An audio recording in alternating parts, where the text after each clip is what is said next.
अर्थशास्त्र को समझना है तो मंजुलता से मिलना है।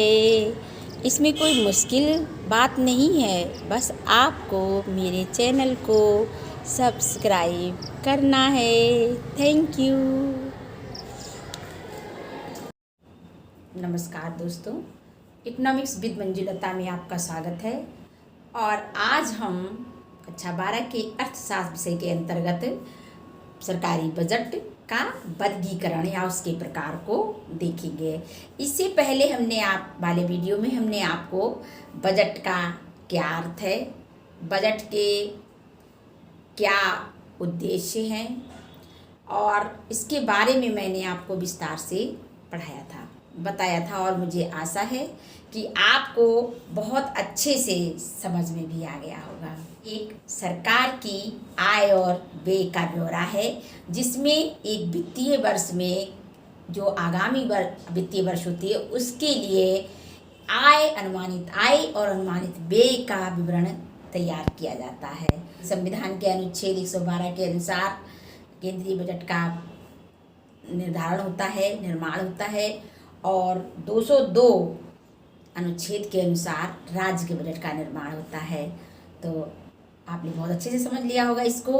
तो आइए हम अब इसी चैप्टर में हम आगे बढ़ते हैं नेक्स्ट टॉपिक की ओर।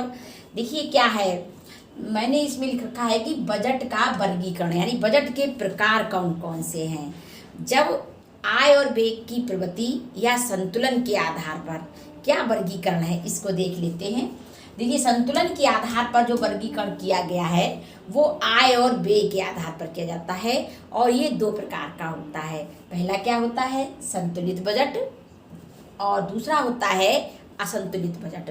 संतुलित बजट वो होता है जिसमें आय और व्यय जो होती है वो बराबर रहती है। तो ये संतुलित बजट होती है, यानी अनुमानित आय और अनुमानित व्यय की राशि जो होती है वो बराबर होती है, और इसे ही बैलेंस्ड बजट भी इसे कहते हैं। और ये दो प्रकार का होता है। कैसे होता है, देखिए, एक तो होता है वार्षिक आधार पर संतुलित बजट।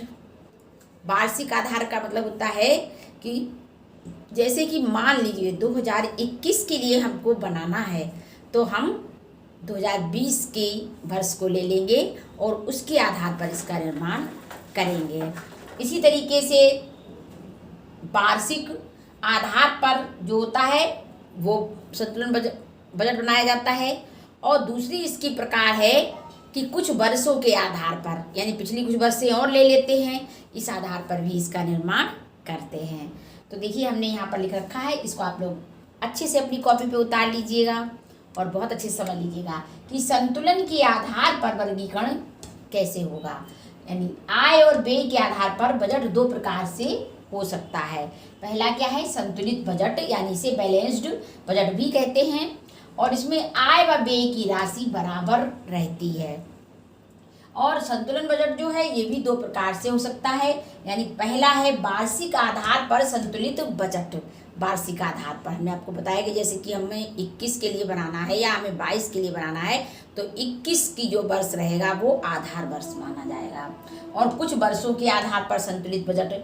और दूसरा प्रकार इसका क्या है कि हम पिछली कुछ वर्ष से ले लेंगे, जैसे कि मान लीजिए 19 ले ली, 20 ले ली, 21 ले ली, 22 के आगामी वर्ष के लिए, क्योंकि ये हमेशा वित्तीय वर्ष के लिए बनाया जाता है, यानी आगामी वर्ष के लिए बनाया जाता है। इसको मैंने बजट के अर्थ में अच्छी तरीके से समझा दिया था। अब है असंतुलित बजट, यानी जो संतुलन के आधार पर दो प्रकार का बजट है, संतुलित बजट और असंतुलित बजट।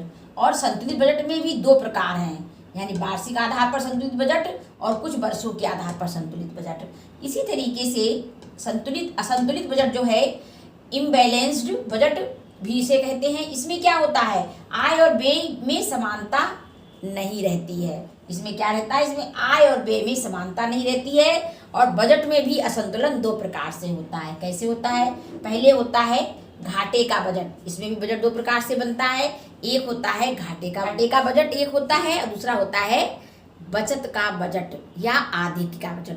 अब घाटे का बजट कैसे होता है, देखिए, घाटे का बजट क्या होता है, इसमें सरकार की अनुमानित आय उसके अनुमानित व्यय से कम होती है। ये कब बनता है? जब मंदी से उबरने के लिए घाटे का बजट जो होता है वो बहुत उपयोगी होता है। किससे उबरने के लिए? मंदी से उबरने के लिए। और इसमें जो होता है उपभोग है, बचत है, निवेश है और उत्पादन और रोजगार जो भी होता है उसमें वृद्धि होती है घाटे के बजट में। इसीलिए भारत में ज़्यादातर इसी बजट का इस्तेमाल किया जाता है, इसी प्रकार का बजट का निर्माण किया जाता है। अब आधिक्य का बजट या बचत का बजट देख लेते हैं। क्या है? संतुलन के आधार पर वर्गीकरण में इसका बचत का बजट। देखिए बचत का बजट क्या होता है? इसमें सरकार की अनुमानित आय अनुमानित व्यय से अधिक होती है, तो ये बचत का बजट या आधिक्य का बजट कहा जाता है।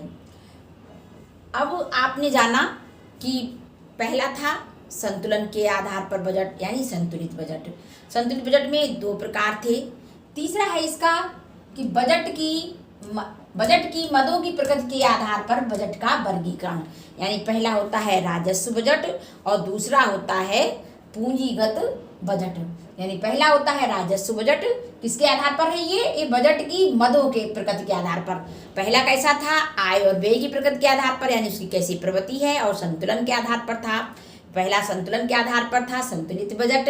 संतुलित बजट 2 प्रकार का था, वार्षिक आधार पर बजट संतुलित बजट और कुछ वर्षों के आधार पर संतुलित बजट। दूसरा था हमारा असंतुलित बजट, उसमें 2 प्रकार के बजट थे, एक घाटे का बजट और एक आधिक्य का बजट। तीसरा है हमारा बजट की मदों की प्रकृति के आधार पर, यानी पहला राजस्व बजट और दूसरा है पूंजीगत बजट। आय की व्यय की मदों को सम्मिलित किया जाता है राजस्व बजट में। सरकार जैसे कर हैं, गैर कर योग्य आय, और इसमें क्या होता है? पूंजीगत बजट में क्या होता है? इसमें सरकार को बजट के कौन कौन से घटक होते हैं, तब हम विस्तार से इसके बारे में पढ़ेंगे। अभी हम इतना जान लेते हैं केवल कि वर्गीकरण क्या है।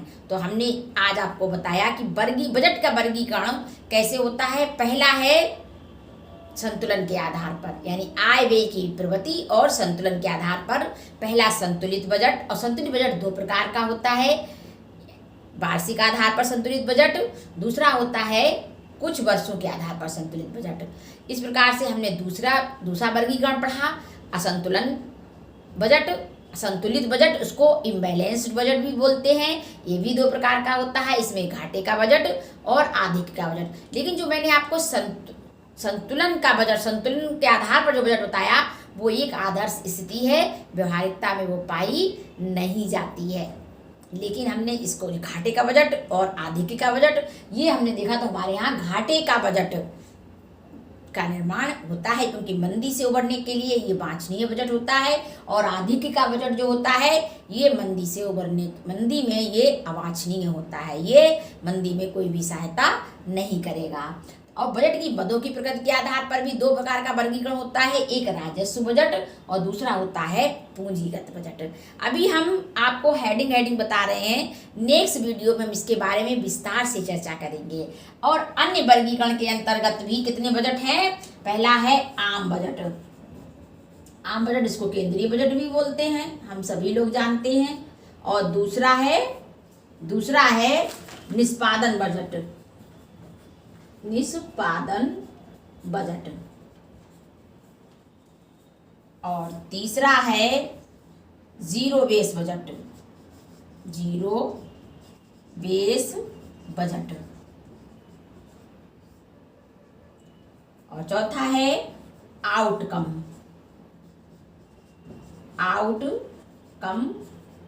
बजट, और 5वां है जेंडर बजट।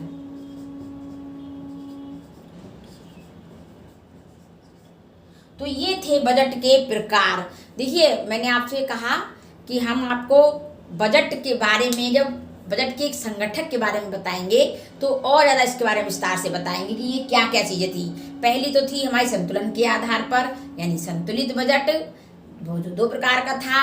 2 प्रकार का कैसे था कि वार्षिक आधार पर संतुलित बजट और कुछ वर्षों के आधार पर संतुलित बजट। दूसरा था हमारा असंतुलित बजट, ये भी 2 प्रकार का था, घाटे का बजट और आधिक्य का बजट या बचत का बजट इसे कहते हैं। तीसरा था हमारा, तीसरा देखिए यहाँ लिखा है बजट की मदों की प्रकृति के आधार पर बजट का वर्गीकरण, यानी राजस्व बजट और पूंजीगत बजट। पूंजीगत बजट में क्या होता है, पूंजीगत जो बजट होता है इसमें इसकी जो पूर्ति होती है वो ज़्यादातर ऋणों से की जाती है। अब पूंजीगत व्यय क्या है और राजस्व व्यय क्या है, इसके बारे में हम अगले वीडियो में चर्चा करेंगे विस्तार से।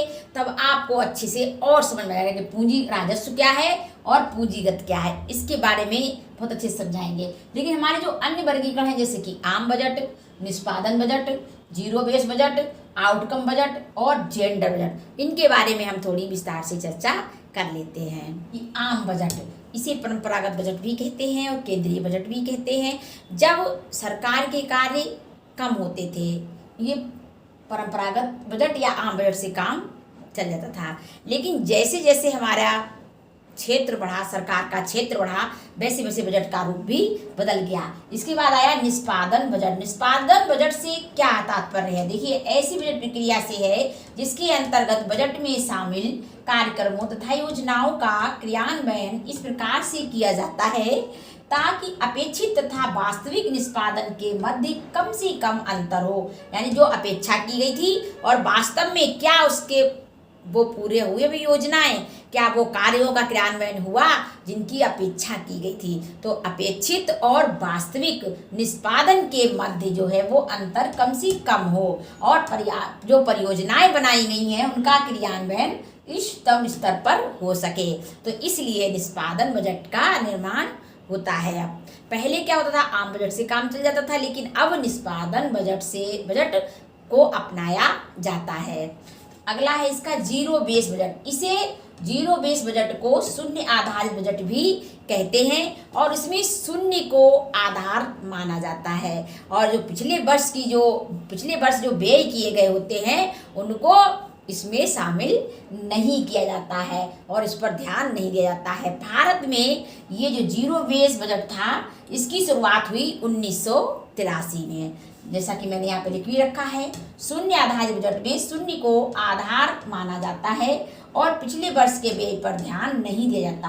भारत में इसकी शुरुआत 1983 में हुई।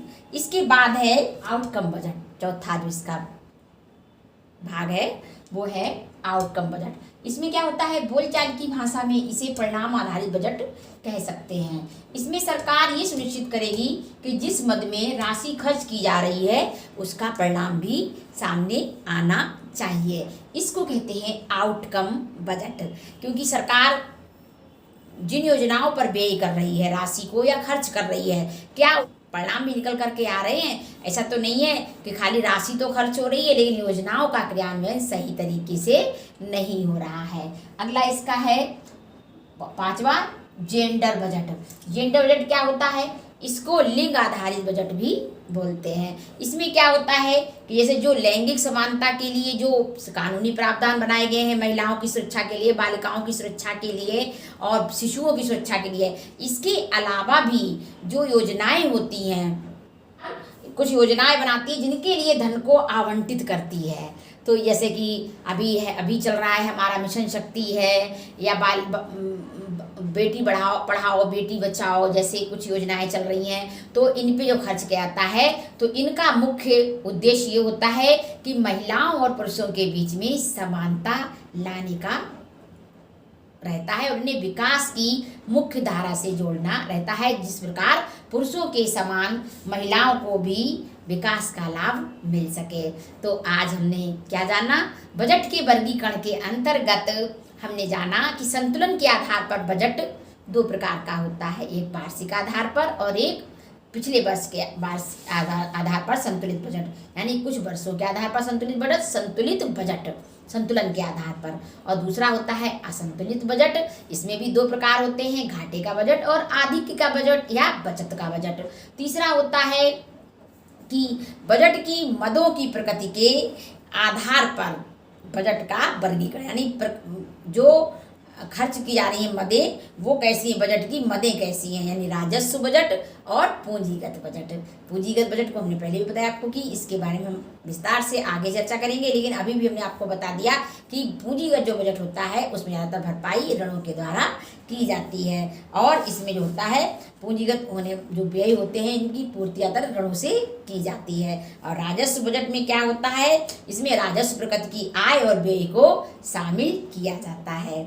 तो हम इसका राजस्व प्रकृति क्या है और राजस्व व्यय क्या है और राजस्व प्राप्तियां क्या हैं, इसके बारे में हम चर्चा अगले वीडियो में विस्तार से करेंगे। और इसके बाद में हमने बताया अन्य वर्गीकरण। अन्य वर्गीकरण के आधार पर हमने बताया आम बजट और निष्पादन budget, zero base budget, outcome budget और जेंडर बजट।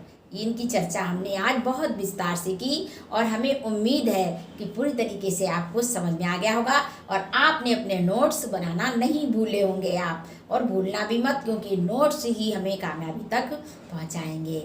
और इसके साथ ही लास्ट में मैं इतना ही कहना चाहूँगी कि मेरे वीडियो को ज़्यादा से ज़्यादा लाइक करिए, शेयर करिए और सब्सक्राइब करिए।